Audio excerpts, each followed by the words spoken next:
Entrance exam എഴുതി എഞ്ചിനീയറിംഗിന് join ചെയ്യണം എന്ന ഡിസിഷൻ എടുത്തിട്ടുള്ളവർക്കും കൺഫ്യൂഷൻ ഉണ്ടാവുന്ന ഒരു കാര്യമാണ് ഏത് ബ്രാഞ്ച് ചൂസ് ചെയ്യണം എന്നുള്ളത്.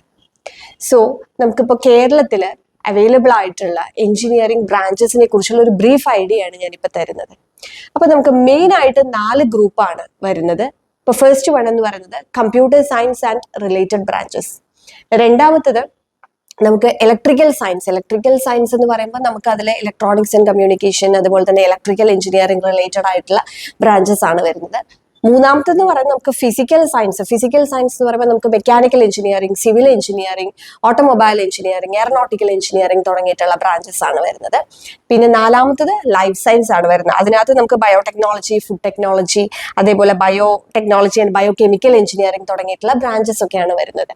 അപ്പോൾ ഇങ്ങനെ 4 ഗ്രൂപ്പാണ് നമുക്ക് മെയിൻ ആയിട്ട് വരുന്നത്. അപ്പോൾ പ്രോഗ്രാമിംഗിൽ താല്പര്യമുള്ളവർക്ക്, അല്ലെങ്കിൽ IT മേഖലയിൽ വർക്ക് ചെയ്യാൻ താല്പര്യമുള്ളവർക്ക്, ഹാർഡ്വെയർ സോഫ്റ്റ്വെയർ റിലേറ്റഡ് ആയിട്ട് പഠിക്കാൻ താല്പര്യമുള്ളവർക്ക് കമ്പ്യൂട്ടർ സയൻസ് എടുക്കാം. ഇപ്പോൾ കമ്പ്യൂട്ടർ സയൻസ് മാത്രമല്ല, അതിൽ തന്നെ ഒരുപാട് ആർട്ടിഫിഷ്യൽ ഇന്റലിജൻസും റോബോട്ടിക്സ് തുടങ്ങിയിട്ടുള്ള, അല്ലെങ്കിൽ ഡാറ്റാ സയൻസ് തുടങ്ങിയിട്ടുള്ള ബ്രാഞ്ചസ് ഒക്കെ അഡ്വാൻസ്ഡ് ആയിട്ടുള്ള ബ്രാഞ്ചുകൾ വരുന്നുണ്ട്.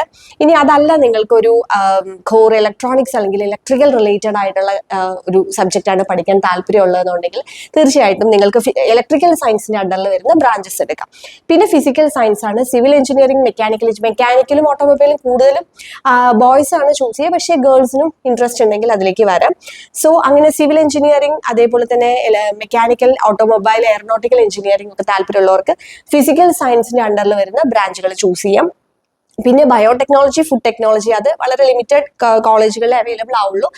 ലൈഫ് സയൻസ് എന്നുള്ള ഒരു ബ്രാഞ്ച്. ഇനി ഇതിലെ ഓരോ ഗ്രൂപ്പിലും വരുന്ന ബ്രാഞ്ചസിന്റെ ഡീറ്റെയിൽസ് ഞാൻ മറ്റൊരു വീഡിയോയിൽ ചെയ്യുന്നതായിരിക്കും, ഒരു ലോങ് വീഡിയോയിൽ ചെയ്യുന്നതായിരിക്കും. സോ ഇങ്ങനെ എഞ്ചിനീയറിംഗ് റിലേറ്റഡ് ആയിട്ടുള്ള അപ്ഡേറ്റ്സ് നിങ്ങൾക്ക് കൃത്യമായി നമ്മൾ ഈ ഒരു ചാനലിൽ പ്രൊവൈഡ് ചെയ്യുന്നുണ്ട്. സോ ഈ ഒരു ചാനൽ സബ്സ്ക്രൈബ് ചെയ്യാത്തവരാണെങ്കിൽ ഇപ്പോൾ തന്നെ സബ്സ്ക്രൈബ് ചെയ്യാം.